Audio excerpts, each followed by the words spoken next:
오늘은 말씀의 제목이 에녹처럼 하늘로인데요.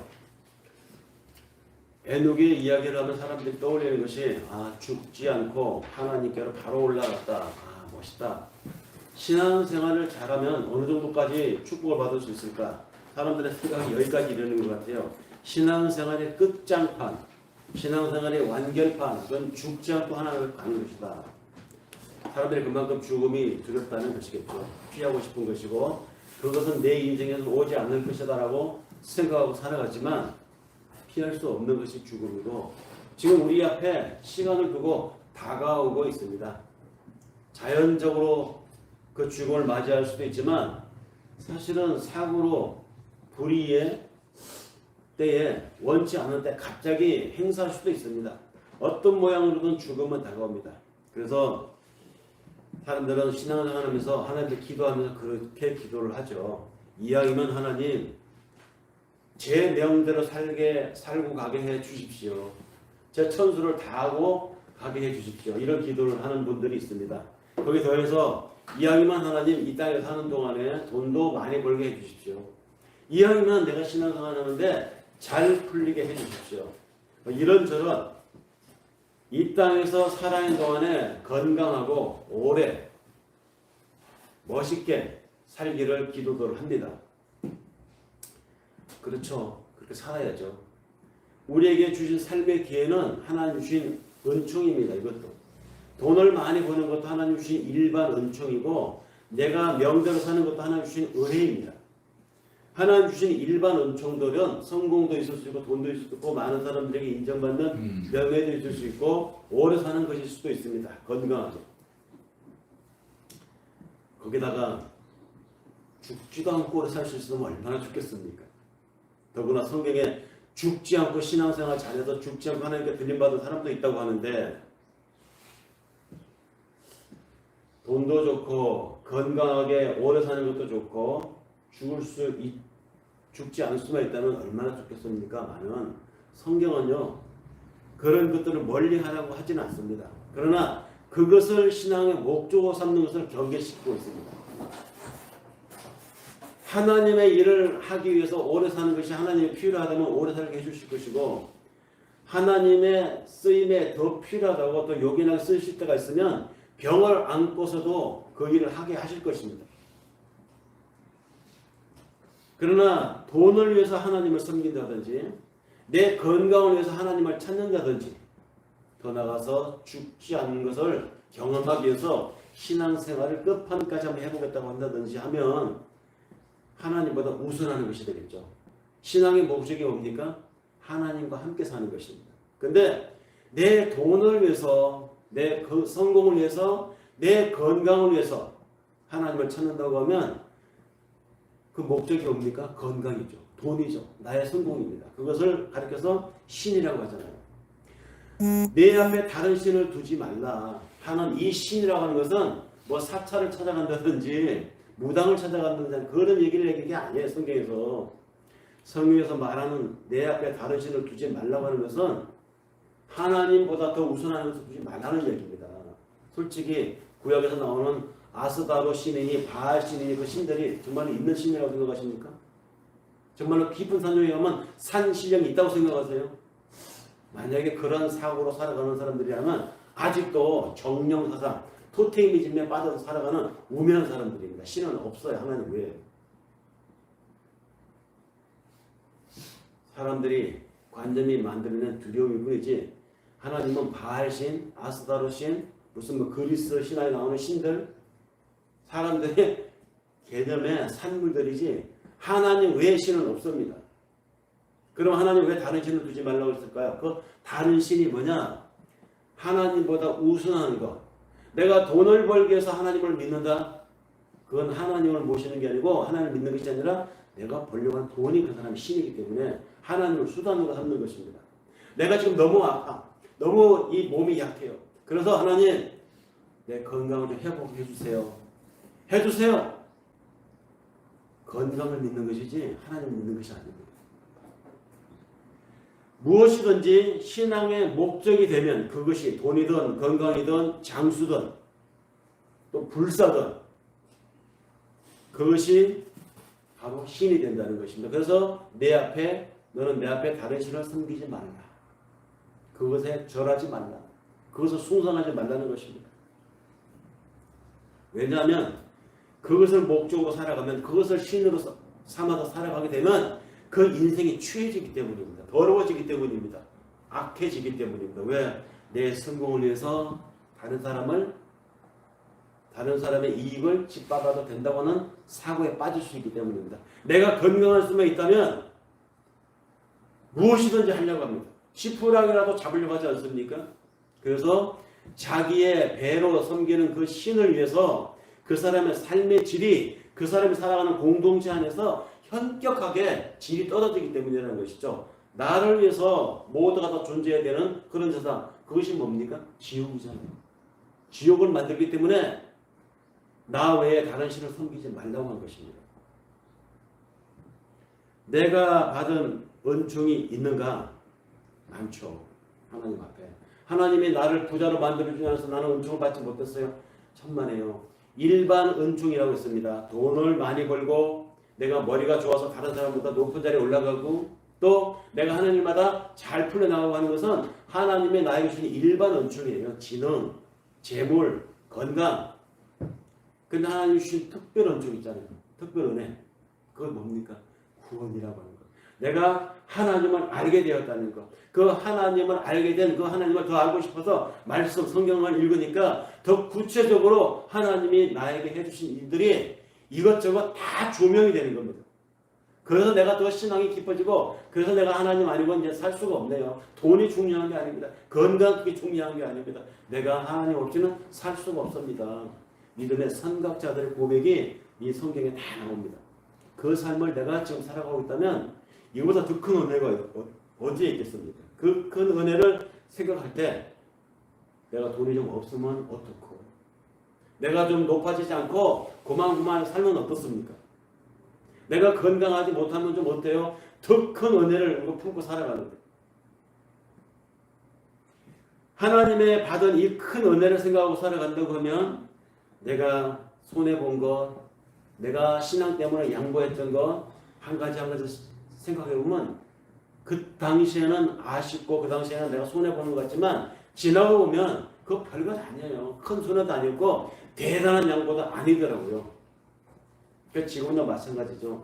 지나가는 시간을 돌이켜볼 때 내가 그때 신앙 때문에 진짜 큰 손해를 봤는데 라고 생각했는데 그 당시에 그랬는데 지금 생각해보니까 내가 하나님을 놓지 않고 살아간다고 하는 이것만큼 중요한 건 없는데 이것 말고 그 외에 부수적인 돈을 좀 잃었다든지 사람을 잃었다든지 또는 그거로 인해서 내 몸이 상했다든지 그게 큰 문제가 아니더라는 것입니다. 그래서 사도 바울이 로마서 8장 31절에서 32절 이렇게 말합니다. 이 일에 대하여 우리가 무슨 말을 하겠으며 만일 하나님이 우리를 위하시면 누가 우리를 대적할 수 있겠는가? 자기 아들을 아끼지 아니하시고 우리 모든 사람을 위하여 내어주신 이가 어찌 그 아들과 함께 모든 것을 우리에게 언사로 주시지 않겠는가? 사도 바울은 이것을 절절히 느끼면서 신앙생활을 했습니다. 그래서 극악한 환경에서도 항상 하나님 앞에 자신의 일을 소신있게 당대하게 기죽지 않고 할 수 있었던 것이죠. 그 남루한 상황에서도 기백을 가지고 일을 했습니다. 이런 하나님에 대한 믿음이 있었기 때문입니다. 바울의 고백대로 어찌 그 아들을 주신 그분이 그 모든 것으로 우리에게 주시지 않겠느냐 하는 이 바울의 이 기백, 이것이 우리에게도 있어야 되는데 하나님은 우리에게 바울의 고백처럼 모든 것을 주십니다. 모든 것. 모든 것을 주신다고 하는 이 하나님이 그럼 왜 나한테는 내가 원하는 걸 주시지 않을까? 모든 걸 주시면 내가 원하는 것도 주셔야 되지 않겠어요? 근데 하나님이 어떤 것도 무엇이든지 다 주실 수 있는 하나님인데도 불구하고 내가 그렇게 구하는데 안 주시는 게 있어요. 안 주시는 거. 왜 안 주실까? 하나님이 당신의 자녀의 성숙에 유익이 되지 않는다고 하면 하나님이 당신의 자녀의 거룩에 해가 된다고 생각이 되면 내가 아무리 원하고 우리가 아무리 하나님을 존경하고 하나님께 졸라도 하나님은 주시지 않습니다. 주시지 않을 뿐만 아니라 기왕에 주었던 조건과 환경까지도 하나님이 그 환경을 인해서 그 허락한 것을 인해서 하나님의 자녀로 만들어가는데 그것이 해가 된다 싶으면 사랑의 하나님이기 때문에 그 자녀의 유익을 해서 뺏어갈 수도 있어요. 해소할 수도 있습니다. 다 목적이 뭐냐? 그 자녀의 신앙의 건강을 위해서라는 것이죠. 하나님이 주고 싶은 것은 어마어마한 것입니다. 우리는 상상도 할 수 없는 것이었습니다. 그것이 뭡니까? 당신을 주셨잖아요. 당신 자신을. 하나님이 인간이 되어서 우리를 위해서 오신 이 사실, 하나님 당신을 우리에게 준 이 어마어마한 사건, 아니 세상에 어느 신이 자신을 우리에게 줍니까? 우리를 달라고 하지 신들이. 네가 나한테 바치는 지력 정성을 봐서 내가 네 마음의 소원을 덜어주리라. 이것이 세상의 신들이 말하는 사술인데, 기독교의 신은 당신이 우리의 제물이 돼가지고 왔다는 거, 이것만큼 어마어마한 선물이, 은혜가 어디 있어요? 우리는 어마어마한 상상도 할 수 없는 하나님의 은혜를 우리가 이렇게 받았습니다. 그럼에도 불구하고 그래서 구원을 알고 그래서 하나님을 알고 그래서 예배 신앙생활을 하는 우리들이 도대체 어떻게 신앙을 배웠고 어떻게 성경을 읽었는지, 그럼에도 불구하고 여전히 하나님께 나와서 달라고 또 해요. 집을 주십시오. 집을 주면 큰 집으로 옮기게 해주십시오. 내가 이번에 산 이 집은 집값이 올라갑니다. 그럼 헌금도 많이 내고 하나님도 주고 나도 좋잖아요. 이렇게 기도하는 사람들 많죠. 내 새끼 이번에 이거 꼭 돼야 됩니다. 되게 주세요. 이번 계약은 꼭 성공시켜야 됩니다. 하나님 꼭 성공시켜 주십시오. 이렇게 조르고 또 조르는, 그리고 그것을 장사 미천을 삼아서 교회에서 선포하는 교회들이 얼마나 많아요. 그런 교회를 바라보면서 또 그렇게 신앙생활하는 무리들을 바라보면서 하나님이 얼마나 안타깝겠어요. 이 무지한 이것들을 어떻게 하나? 이 무지한 기관들을 어떻게 해야 되나? 도대체 이 무지를 언제까지 참고 있어야 되는가? 은혜를 진짜로 아는 사람들, 하나님의 은혜를 정말로 경험한 사람들은 그런 거 구하지 않습니다. 하나님의 은혜를 아는 사람들은 어떻게 사느냐? 바울이 대답을 했습니다. 데살로니가 전서 5장 16절에서 18절에 바울이 말해 주었습니다. 어떻게 말했습니까? 항상 기뻐하라. 쉬지 말고 기도하라. 범사에 감사하라. 왜 그렇게 하라는 것이죠? 이는 그리스도 예수 안에서 우리를 향하신 하나님의 뜻이니라. 정확하게 말하고 있잖아요. 하나님의 은혜를 아는 사람은 어떻게 살아가야 된다? 다시 한번 강조합니다. 항상 기뻐하라. 쉬지 말고 기도하라. 범사에 감사하라.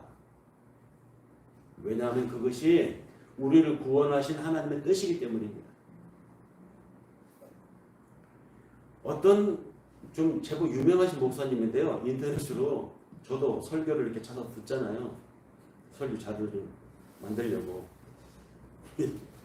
강남에 좀 큰 교회인데 그 목사님이 유명하신 분이에요. 그 목사님이 이렇게 말씀하시더라고요. 바울의 항상 기뻐하라, 쉬지 말고 기도하라, 범사에 감사하라. 이것이 구체적으로 뭐냐? 라고 하면서 신도들에게 쉬지 말고 기도하는 말을 이렇게 해석을 해서 전하더라고요. 하루에 3,000번씩 당신이 원하는 바를 하나님 앞에 내관이라는 것입니다. 주문을 하는 것입니다. 주여, 내게 이번 2일만큼은 자비를 베풀어서 하나님 이번 2일만큼은 꼭 되게 해주십시오. 이렇게 그냥 하루에 3,000번. 그러니까 어떻게 하루에 3,000번 쉬지 말고 기도하라는 걸 그렇게 해석을 해서 얘기하는 겁니다. 정말 원하고 간절함이 있다면 쉬지 말고 생각날 때마다 날 때마다 하라. 그렇게 하루에 3,000번 하라는 것입니다. 그러면 하나님이 감복을 하셔서 그 원하는 바를 네 간절함을 통해서 네 간절함을 하나님 보았으니 그래 얼마나 간절하면 어렵겠냐고 이루어주신다. 이것이 쉬지 말고 기도하라는 의미다라고 해석을 해주시더라고요. 거기까지 그냥 동영상 꺼버렸습니다. 물론 그 다음 더 읽어 이제 들어보면 기도의 간절함에 대해서 뭐 예를 들어서 한 것이라고 믿고 싶어요. 정말 그런 뜻일까요, 이 본문이?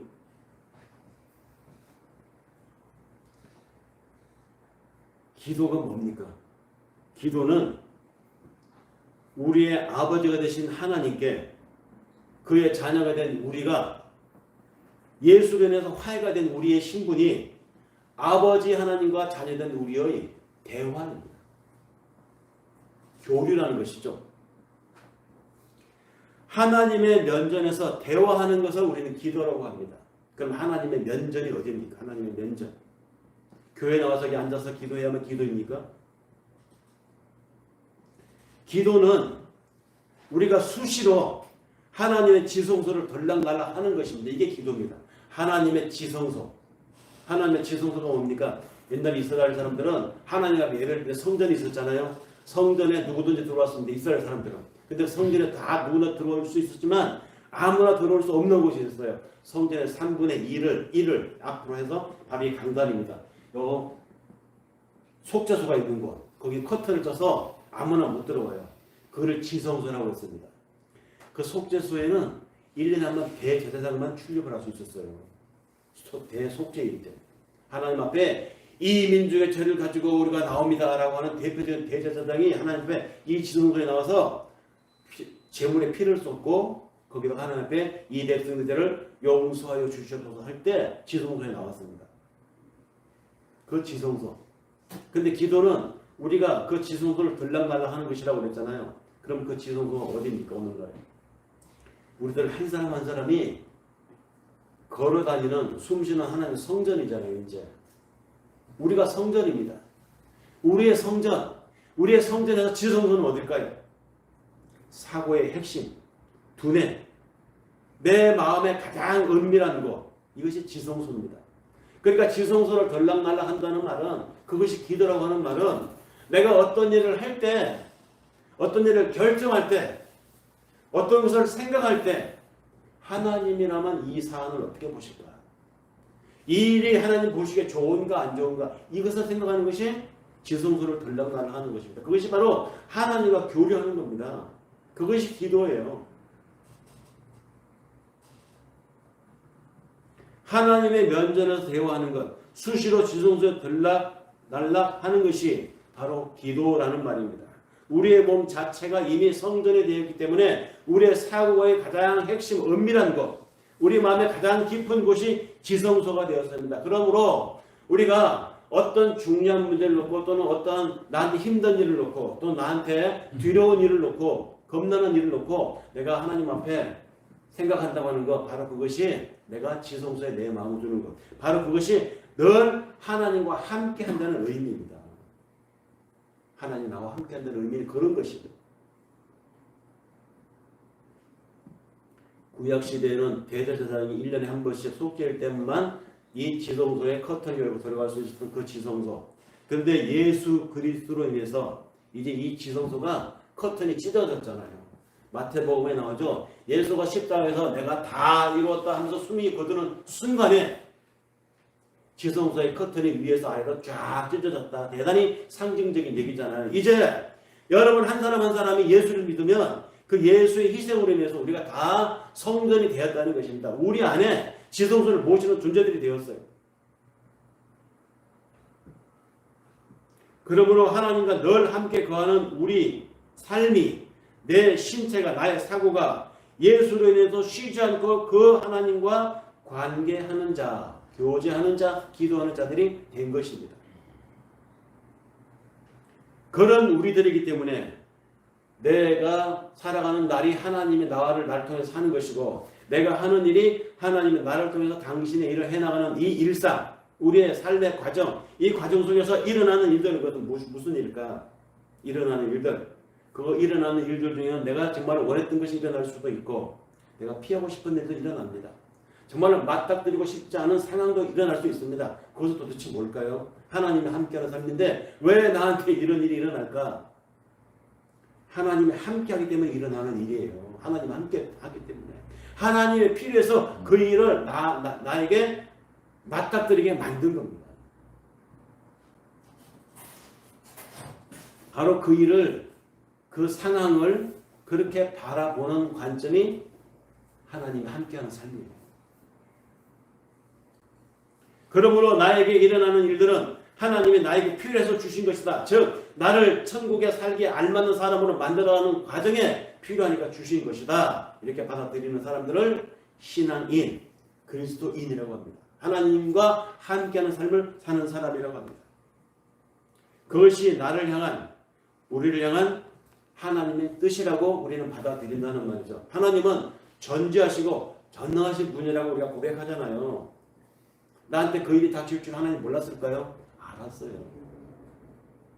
다 알고 있었습니다. 그럼 나의 반응이 어떨지 하나님 아실까요? 알고 있었습니다.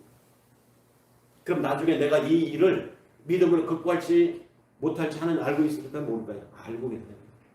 다시 말해서 하나님의 나를 통해서 당신의 삶을, 나를 통해서 당신의 일을, 또 나를 통해서 당신의 역사를 이뤄가기로 선택하시고 나를, 내 인생을 선택하셨다면 하나님이 일을 시작하셨다고 하면 그 일은 이미 이루어진 것이랑 마찬가지예요. 왜? 하나님은 전능하신 분이니까. 하나님은 안 될 일을 하시는 분이 아닙니다. 하나님은 모르고 했다가 우연히 요만큼밖에 안 되는 애인 줄 알았는데 선택하고 보니까 되게 큰 놈이었네. 수지 맞았네. 이런 분입니까? 아니에요. 하나님은 전지하신 분이고 전능하신 분입니다. 그분이 어떤 일을 시작했다고 하면 그것은 이미 그분의 계획과 그분의 섭리와 그분의 운영 안에서 완성이 이미 되어 있는 거나 마찬가지입니다. 나를 향하신 하나님의 구원이, 여러분 한 사람 한 사람은 하나님 자녀로 부르신 이 일은 하나님이 시작하셨으니까 하나님의 나를 천국의 자녀로 만드시기에 이미 완료되어 있다는 말입니다. 그런 분이 나의 신앙생활에서, 나의 이 삶의 여정에서 실패할 수가 없습니다. 나를 신앙인으로 만들고 나를 당신의 자녀로 만들기에 충분한 예지가 되어 있었고 능력이 또 있고 완성하실 것입니다. 결코 실패가 있을 수 없습니다. 그러므로 지금 내가 맞이하고 있는 어려운 상황도 하나님의 나로 충분히 이겨낼 수 있게 만드십니다. 그 상황을 바꿔서 볼 수 있는 능력을 우리에게 주실 것입니다. 하나님이 하시니까 바로 이러한 관점이 하나님이 함께하는 삶이라는 것이죠. 그분은 우리에게 일을 시작하셨고 이미 시작한 그 일을 그분이 완성하실 것입니다. 전지하시고 전능하신 분이니까. 그래서 이러한 것을 평소에 선교 활동에서 사역을 하면서 얼마나 많이 겪어봤겠어요. 이런 희열을. 그래서 사도 바울이 그렇게 말한 겁니다. 항상 기뻐하라. 쉬지 말고 기도하라. 범사에 감사하라. 바울의 삶을, 그 당시 2000년 전의 삶을 한번 돌아보세요. 바울의 삶이 어땠습니까? 감옥을 덜렁거리고 매맞고 사람들에게 무시당하고 그런 삶을 살았잖아요. 근데 그런 삶이 뭐가 좋다고? 항상 기뻐하고 쉬지 말고 기도하고 범사라는 말은 모든 일이잖아요. 모든 일에 감사를, 이런 말이 나올 수 있을까요? 바울에게는 확신이 있습니다. 하나님이 시작하신 일이니까, 하나님은 자기의 인생을 들어서 하나님이 이왕 시작하신 일이니까 그 시작한 일을 하나님이 완성할 것이기 때문에, 그거 믿어 의심치 않았기 때문에 그는 항상 기뻐할 수 있었고, 그리고 혹시 사람이 두려워서 혹시 어떤 일을 맞이할 때 이것을 내가 하나님 안에서 보는 관점을 놓칠까봐 그래서 항상 기도하고 있습니다. 하나님, 또 내가 잠깐 사람 생각을 했었네요. 그래서 기도하는 거예요. 하나님, 또 내가 잠깐 세상적 관점으로 욕심을 부렸네요. 그래서 항상 하나님께 돌아와서 하나님 안에서 이 캐논 기존으로 서기 위해서, 이 줄을 놓치지 않기 위해서 항상 기도하는 겁니다. 그렇게 하나님이 항상 나와 함께 하신다는 생각을 하게 되니까 어떻습니까? 재난이 닥쳐와도 또 감옥에 들어가니 그래도 감사가 하는 것이죠. 범사에 감사할 수 있는 능력이 거기에 있다는 것입니다. 우리에게 어떤 일을 완성해 놓으신 그 하나님, 그리고 그 일을 지금 나를 통해서 진행하고 계시니 나중에도 완성하실 것이라는 이 믿음이 그로 하여금 항상 감사, 쉬지 않고 기도, 범사에 감사, 이런 삶을 살게 해놓았던 것입니다. 그래서 사도 바울이 데살로니가 전서 5장 9절 10절에서 이렇게 말합니다.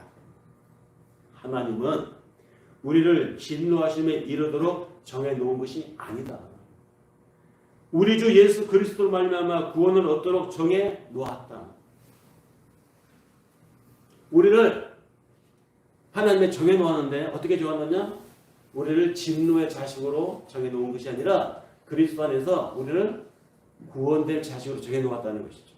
그리스도로 인해서 우리가 깨어 있든지 자고 있든지 그리스도와 함께 하게 하시려고 우리를 정해 놓았다는 것입니다. 그러니까 우리가 깨어 있든지 자고 있든지 바울이 이렇게 말하는 것은 그도 깜빡깜빡 너무 힘들면 너무 상황이 두렵게 느껴질 때는 깜빡깜빡 했다는 것입니다. 암흑의 어둠에 빠지게 됐다는 것이죠. 그러다가 다시 정신 차린 것입니다. 하나님의 나를 내가 그러니까 하나님의 일을 하면서 이 하나님과 함께 동행하는 삶을 내가 산다고 하는데 가끔 내가 상황이 들어와서 피할 때가 있었고 가끔은 나도 베드로를 향해서 막 화를 냈다는 적이 있었다는 것이 베드로가. 왜냐면 자기의 지식을 자랑해가지고 베드로가 비겁한 행동을 하니까 베드로에게 네가 그러고도 사도로 갈 수 있느냐? 사람 부끄러워서 너 피했지? 라고 동료들에게 동료하고 공개적 망신을 주게 되었습니다. 그럴 때 사도 바울이 빠지는 게 뭡니까? 교만의 위험에 빠졌던 것이죠. 깜빡깜빡 잠이 들 때도 있었지만 그러나 내가 깨어있던 잠이 들 때든 하나님은 정해놓았다는 것입니다. 당신의 구원의 자녀의 반열로 나를 이끌기로. 우리가 그런 은혜를 받은 사람들입니다. 이렇게 예수께서 완성해 놓았기 때문에 이미 커튼은 열렸습니다. 우리가 직접 하나님 앞에 지성소를 들락날락하는 그런 신분이 되었기 때문에 사도 바울의 말처럼 항상 감사, 쉬지 않고 기뻐하며 살 수 있다는 것이죠. 그 하나님의 풍성하심을 알아 가면 갈수록, 그래서 말씀의 깊이에 들어가면 들어갈수록 내 상황은 변하지 않았음에도 불구하고 나는 더 큰 감사와 더 깊은 은혜에 들어갈 수 있다는 이 바울의 심정이 우리 오늘로 살아가는 믿음의 사람들의 심정이 되기를 바랍니다.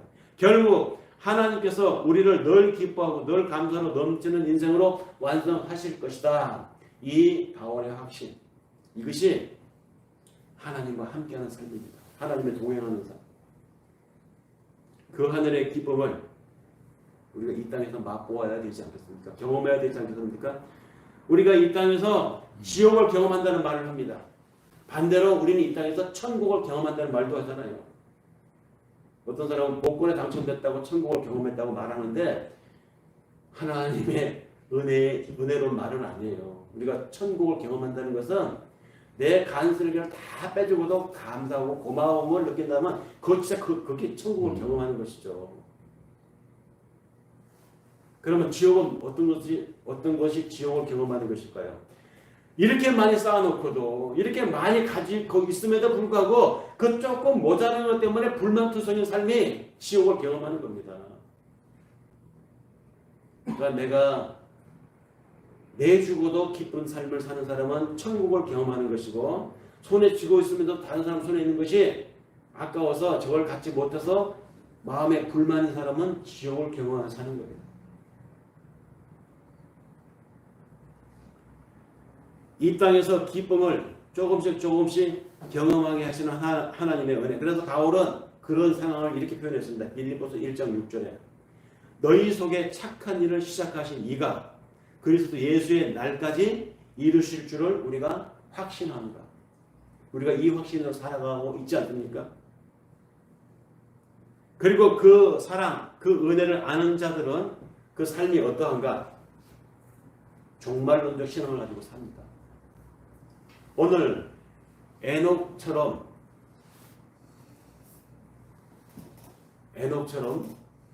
하나님께로 에녹처럼 산다는 삶이 바로 종말론적인 삶입니다.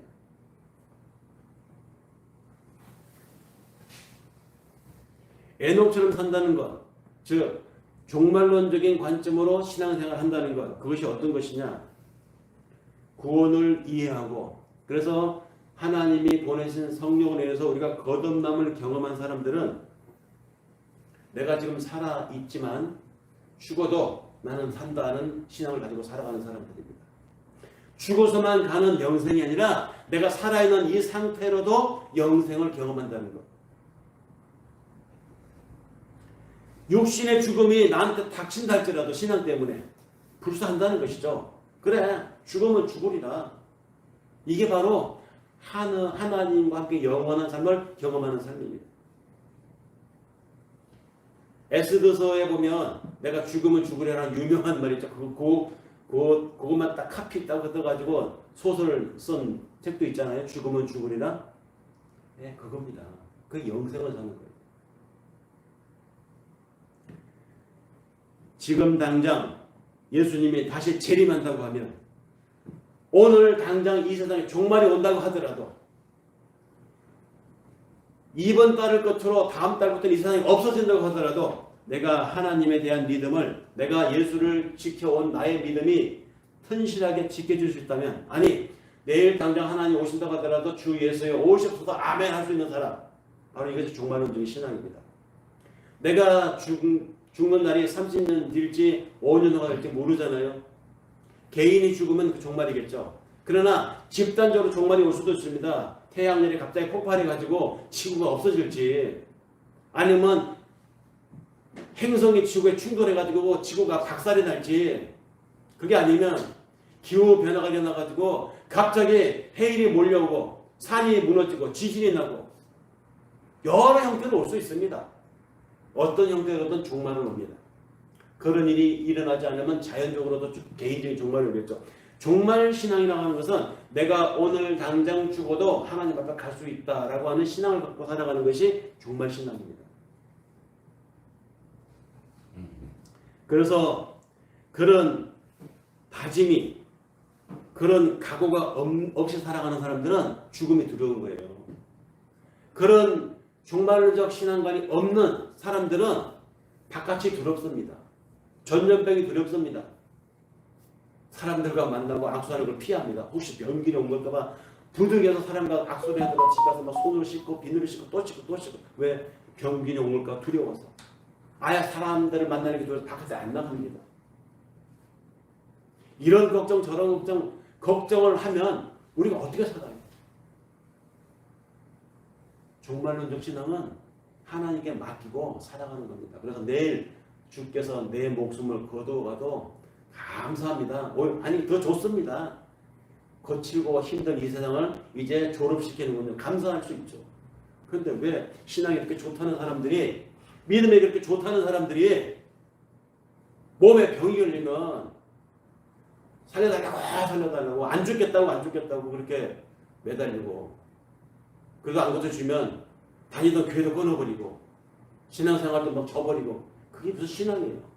아니 그렇게 좋다는 하나님의 나라에 갈 기회가 오는데 왜 그렇게 안 가죠? 살아있으려고? 그 하나님을 안 믿는 것이고 영생을 거부하는 거 아닙니까?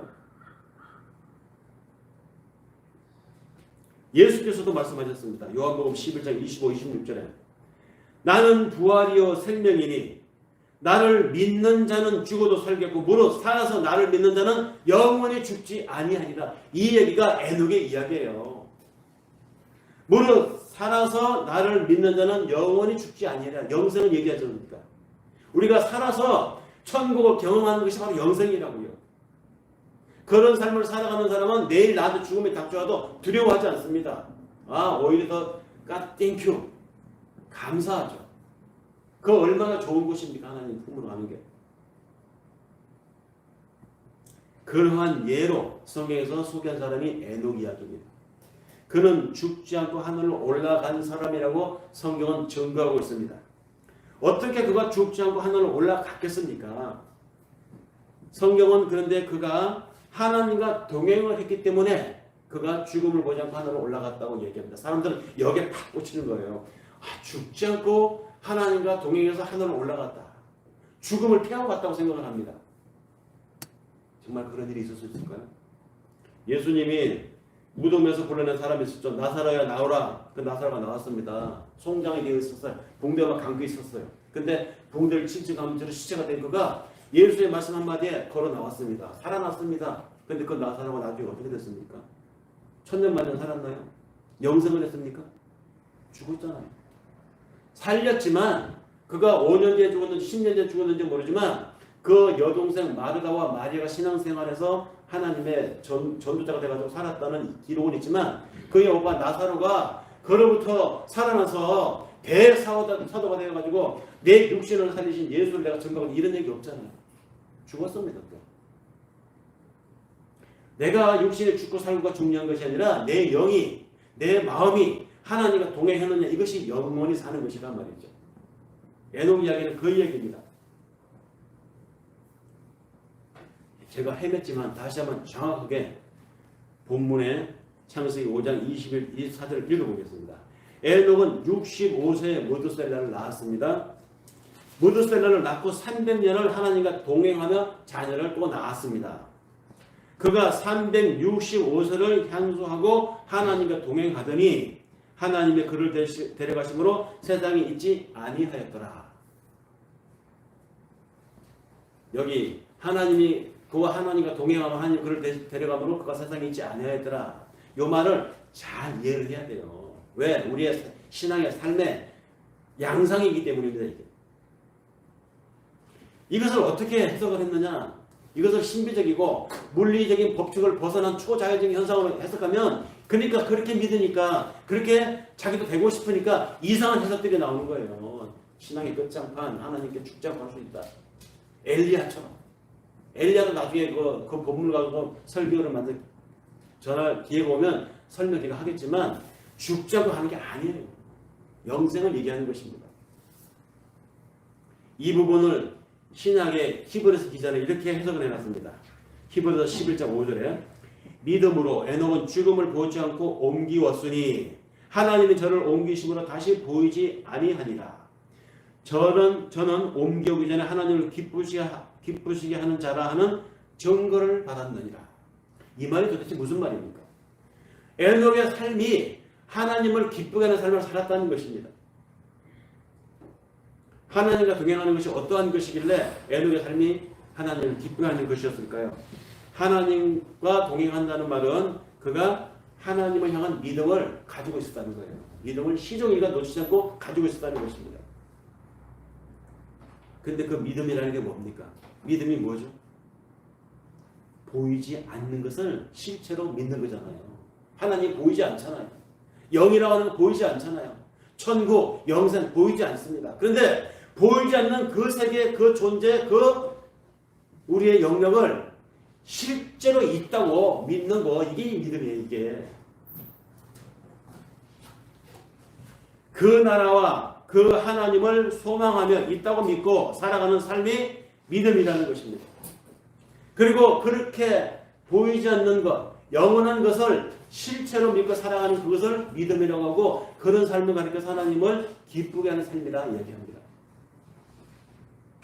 구체적으로 그러면 하나님은 에녹의 어떤 삶을 기쁘게 받았고, 에녹은 어떻게 살았길래 하나님은 그의 삶을 기쁘게 받았는가? 그래서 유다서 내용을 다시 한번 읽어봅니다. 유다서 오늘 본문 14절 16절에 아담의 7세손 에녹. 에녹이 족보로 막 나오네요. 아담의 7세손이라고 합니다. 7세손 에녹은 사람들에 대하여도 예언하여 이르되, 보라, 주께서 그 수많은 거룩한 자와 함께 임하셨나니 이는 무사람을 심판하사 모든 경건치 않은 자의 경건치 않게 행한 모든 경건치 않은 일과 또 경건치 않은 죄인의 주께 거스란 모든 강박한 말들을 인하여 저희를 정죄하려 하심이니라 하였느니라. 이 사람들은 원망하는 자며 불만을 토하는 자며 그 정욕대로 행하는 자라 그 입으로 자랑하는 말을 내며 이를 위하여 아첨하느니라. 에녹이 어떤 삶을 살았는지 얘기 나오죠. 그가 하나님이 경건치 않게 살아가는 사람들에 대해서 그것은 하나님과 경건치 않은 것이야 말을 했다는 것입니다. 그가 자기 삶을 통해서 하나님께 반대되는 반하나님적인 삶을 사는 사람들을 찾아다니면서 그들에게 이것은 하나님께 온당치 못한 것이야 라고 보였다는 것이죠. 삶으로. 그런 에녹의 삶을 보면서 사람들이 뭐라고 했습니까? 사람들이 어떤 사람들입니까? 에녹의 어떤 삶을 보면서 사람들이 돌이켰을까요? 돌이킨 사람이 있겠죠. 에녹을 보니까, 에녹의 말을 들어보니까, 에녹이 사는 것을 보니까 하나님은 살아계시게 분명해. 저게 맞아. 이런 사람도 있고 그렇지 않은 사람도 있다는 것입니다. 다시 말해서 에녹은 자기의 삶을 통해서 하나님은 살아계시다. 하나님이 이렇게 살아가는 것은 분명히 하나님 앞에 옳은 것이 아니다. 그 옳은 것이 아닌 그 삶에 대해서 하나님의 나중에 심판이 있을 것이다라는 것을 보여주었다는 것입니다. 자기 삶으로. 내가 크리스천답게 살아가는 이 삶 자체가 이 삶을 보고 동의하지 않는 사람들에게 하나님의 심판을 선포한다는 것이에요. 그게 바로 에녹은 그런 삶을 살았다는 것입니다. 그리고 그런 삶을 하나님이 기쁘게 여겼다는 것입니다. 그러니까 이 말을 거꾸로 얘기하면 크리스찬이 믿음의 사람들이 믿음의 사람답게 살지 않으면 크리스찬이 크리스찬답게 살지 않으면 하나님의 심판을 선포하는 삶이 아니라는 거예요. 에녹은 그 심판을 선포하는 삶을 살았다는 것입니다. 어떤 사람들에게 향한 심판이냐? 보세요. 이 사람들은 원망하는 자, 이 사람들은 불만을 토하는 자, 이 사람들은 자기 꼴리는 대로 사는 사람, 자기 정욕대로 사는 사람, 그 입으로 자랑하는 말을 하고 이를 위해서 아첨하느니라. 이런 사람들입니다. 이가 뭡니까? 이 자기 이익이잖아요. 자기 이익이 된다고 하면 아첨을 하는 사람을 사는 사람들이라고 합니다. 이런 사람들이 누굽니까? 우리와 함께 사는 세상 사람들이잖아요. 세상 사람들, 하나님 없이 살아가는 사람들, 자기만을 신으로 삼고 살아가는 사람들의 삶이 이런 삶이잖아요. 불만을 가지고 있고. 그렇게 많이 가지고 있는데도 모자라다고 불만을 가지고 있습니다. 또 나한테 주어지지 않는다고 원망합니다. 왜 다른 사람은 저렇게 잘 나가는데 나는 이렇게 맨날 이렇게 이 모양이야. 원망한다는 것이죠. 그리고 또 좀 이루었다, 다른 사람보다 앞섰다 하면 자랑을 합니다. 그리고 옳든 그러든 상관하지 않고 자기 상관이 자기에게 시키는 일은 자기 보직에 위해가 갈까봐, 자기 이익에 해가 될까봐 무조건 따릅니다. 네, 옳습니다. 그렇죠. 잘하셨습니다. 그 말이, 그 지시가, 그 명령이 옳건 그러건 상관하지 않아요. 내 이익에 반하냐 안 하느냐가 기준인 것입니다. 이것이 뭡니까? 세상 사람들 살아가는 방식이잖아요. 아첨 잘하고 윗분 보시기에 좋으면 그냥 손을 잘 비비고 이런 사람들이 출세하고 성공하지 않아요? 또 세상은 그렇게 하라고 종용하잖아요. 그래야 살아남지 미련하게 고지식하고 이게 뭐야? 이런 사람들은 도태됩니다. 그런데 하나님은 우리 크리스천들에게 손해를 보더라도 양보를 하더라도 그렇게 살라고 하잖아요. 그렇게 삶으로서 그렇게 살지 않은 사람들에게 하나님의 심판을 증거하는 것입니다. 에녹이 그 삶을 살았어요. 그것이 하나님과 동행하는 삶입니다. 그것이 하나님을 기쁘게 하는 삶입니다. 하나님은 에녹을 통해서 당신의 심판을 사람들에게 사실상 공개적으로 선언한 거예요. 에녹이 사는 삶을 통해서 에녹같이 살지 않은 삶을 그럼 어떻게 하겠다는 것인가? 하나님 공개적으로 선언을 하셨습니다. 다시 말해서 에녹은 자신의 말과 자신의 삶을 통해서 이 세상에 심판을 선포했다는 것이죠. 에녹은 어떻게 하나님이 이 세상을 심판할 걸 알았을까요? 종말론적 신앙을 가지고 살았기 때문입니다. 내일 당장 하나님이 나를 데려가도 난 괜찮아, 난 좋아, 아니 오히려 환영이야. 그것을 어디에서 알 수 있느냐면 에녹이 낳은 자식의 이름을 보면 알 수 있습니다. 에녹이 몇 세 때 자식을 낳았다고 합니까? 에녹이 자식을 낳습니다. 에녹이 낳은 자식 이름이 뭡니까? 머두셀라잖아요. 머두셀라. 이 사전에 찾아보면 머두셀라라는 말은 두 가지 뜻을 가지고 있습니다. 창을 잘 던지는 자입니다. 머두셀라. 창을 잘 던지는 자. 또 이 머두셀라라는 말은 그 옆에서 부연해서 또 이런 말도 있어요. 해석하기를. 이 사람이 죽으면 세상은 끝난다. 다시 말해서 이 사람이 죽으면 세상은 심판이다. 이런 뜻이에요. 머두셀라가. 두 가지 뜻이 있어요. 머두셀라, 에녹 이 사람이 살던 그 당시에는 수렵시대, 부족시대입니다. 그 옛날에는 창을 잘 던지는 자가 선두에 섰어요. 사냥을 나갈 때 짐승을 포획해서 큰 멧돼지든 뭐 코끼리든 한 마리 잡으면 그걸 갖고 고기를 쪼개서 온 부족이 며칠을 먹잖아요. 그러니까 짐승 잡을 때 사냥 나갈 때 창을 잘 던지는 자가 제일 선두였습니다. 그래서 짐승이 저기서 있는데 창을 한 번에 탁 던져서 포획하고 한 번에 던져야지 만약에 실패를 하면 그 짐승이 날뛸 거 아니에요. 도망갈 더 멀리. 그래서 처음에 기회를 잘 보고 잘 던져야 돼. 그래서 그 마을에서 창을 가장 잘 드는 자가 추장이에요. 부족장입니다. 창을 잘 드는 자 머두셀라가 창을 잘 던지는 자였어요. 이것은 짐승을 잡을 때뿐만 아니라 전쟁에서도 마찬가지입니다. 저쪽 마을 부족과 이쪽 마을 부족이 뭐 이해관계가 안 맞아 싸움이 벌어집니다. 전쟁이죠. 전쟁을 할 때도 마찬가지예요. 부족장이 창을 잘 던지는 자가 제일 아팠습니다. 그러니까 창을 잘 던지는 자에 따라서 부족민이 쭉 따라가서 싸움할 만한 사람들이, 그래서 저쪽에도 창을 잘 던진 자가 앞에 오겠죠. 그래서 창을 던집니다 서로. 그래서 상대방 부족장이 맞으면 끝나는 거예요. 지는 부족 어떻게 됩니까? 심판이 심판. 끝장나는 것입니다. 이쪽 부족의 종이 되는 것이죠. 그 창을 잘 던지는 자. 그러니까 창을 잘 던지는 자라는 말의 뜻은 무드셀라. 이 무드셀라의 이름의 뜻은 또 이 사람이 죽으면 이 세상은 끝장이다라는 뜻이에요. 그게. 그러니까 무드셀라가 창을 잘 던지는 자인데 부족을 입고 전쟁에 나갔는데 만약에 이 사람이 창을 먼저 잘못 던졌든지 또는 저쪽이 먼저 던져서 무드셀라가 맞아서 죽으면 끝장나는 겁니다. 심판이. 아니 근데 어떻게 자기 자식을 낳고 자식의 이름을 이렇게 무드셀라라고 지었을까요? 에녹이. 우리가 보통 그 옛날이나 지금이나 자식을 낳고는 자식에게 이름을 지어줄 때 가장 좋은 거 지어주지 않아요? 그렇게 살라고? 막 찾고 잘 찾고 한 번 찾고 막 가장 좋은 것 다 집어넣어가지고 이름을 지어줍니다. 에녹은 자기 자식의 이름을 지을 때 이 사람의 죽음은 심판이 임한다라는 뜻의 의미 무드셀라라는 이름을 지어줬어요.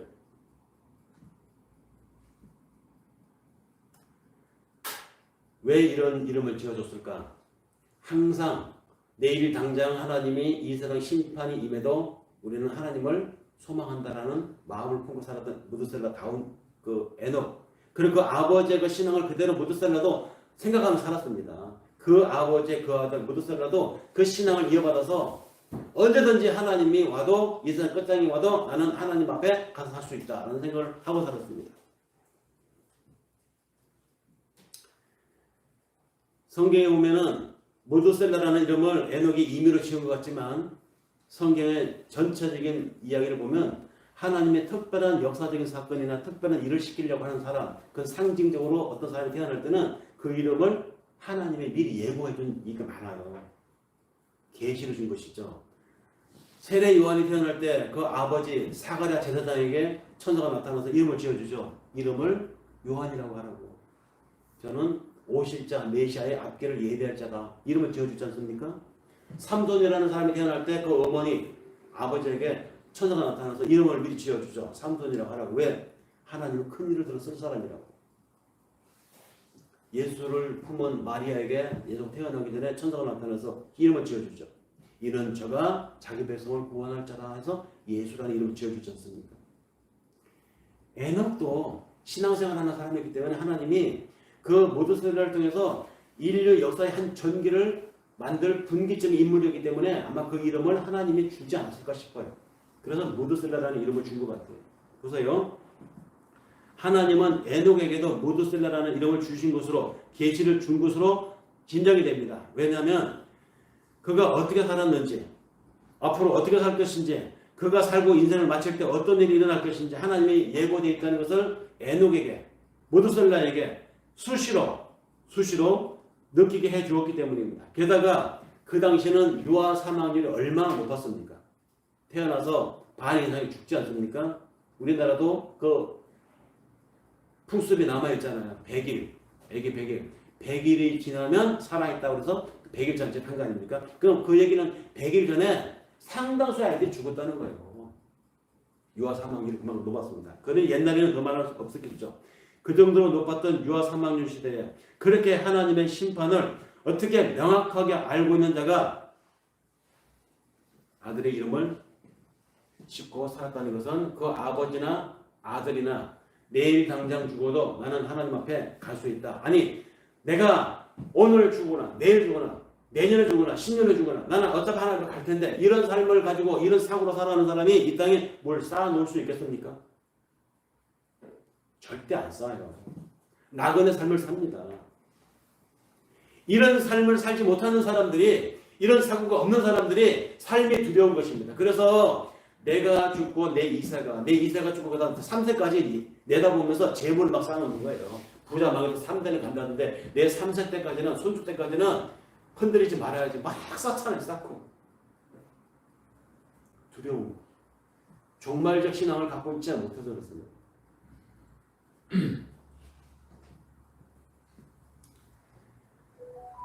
에녹과 무드셀라 이 사람들은 심판을 기다리며 그 심판이 올 것을 전하며 살았던 사람들입니다. 자신의 삶으로. 구원받은 하늘 백성들이 바로 우리가 그런 삶을 살아야 된다는 것이죠. 에녹처럼.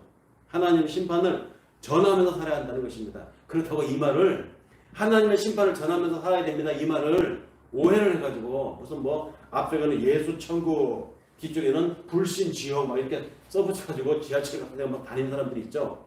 이 불신자들아 너희들 다 지옥 갈 것이다 예수 안 믿으면 이렇게 하라는 얘기가 아니에요. 그건 이상한 사람들이에요. 하나님이 내 삶을 통해서 내 삶을 비난하고 내 삶을 우습게 여기고 내 삶을 인정하지 않는 사람들의 삶을 하나님이 비교평가를 한다는 거예요. 크리스찬이 살아가는 삶을 동의하고 참여하는 자들이 하나님이 예정한 사람, 부름을 받은 사람들이고 그것을 인정하지 않고 어떻게 저렇게 미련하게 살아? 어떻게 저렇게 고지식하게 살아? 저래가지고 어떻게 세상에서 살아남을 수 있어? 참 딱한 인생이야. 어떻게 교회에 빠져가지고 예수에 미쳐가지고 이런 사람들이 있어요. 그런 사람들에게 이 사람의 삶이 하나님의 심판의 증거가 된다는 것입니다.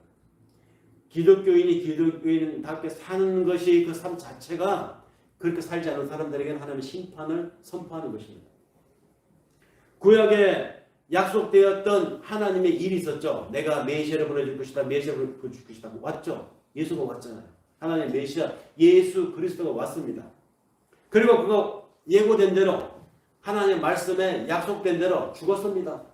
그리고 하나님의 약속된 대로 언약대로 그가 부활했습니다.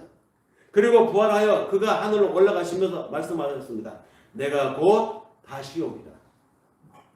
우리는 이 약속이 이루어질 것을 믿고 종말론 신앙만을 가지고 살아갑니다. 주님 내일 오실지, 주님 내 인생 앞으로 10년에 오실지, 5년에 올지 몰라요. 언제 와도 이상하지 않을 우리 신앙 마음을 가지고 살아가는 것이 에녹이 살아갔던 삶이고 그러한 삶을 오리지널하게 살아가는 그 삶이 그렇게 살아가지 않는 사람들에게는 하나님의 심판을 선포하는 삶이에요.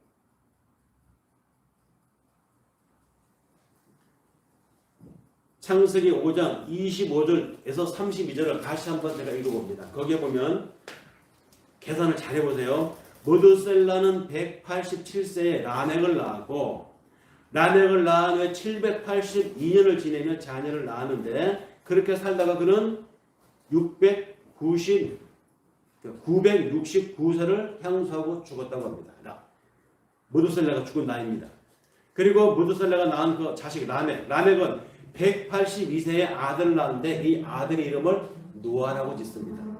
노아라고 이름을 지으면서 그 이름의 의미를 성경이 뭐라고 전해주냐면 여호와께서 땅을 저주하심으로 그 저주받은 그 땅에서 수고하고 일하는 우리들을 하나님이 이제 안위하시리라. 즉 위로를 해주시리라. 이 의미를 노아라는 이름에 붙여서 라멕이 붙였어요. 그러니까 라멕도 신앙을 가지고 살았던 사람이 그죠. 그리고 그걸 증조할아버지 무드셀라, 그 위에 또 에녹, 그 다음에 라멕, 노아를 거치면서 이 신앙생활을 쭉 해온 거예요.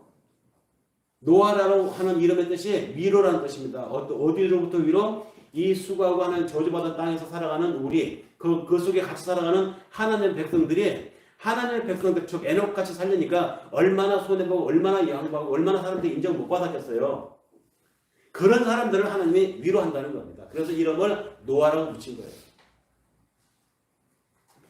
근데 라멕이 노아를 낳은 후에 595년을 지내면서 자녀를 낳고 그 라멕이 777세에 죽어요.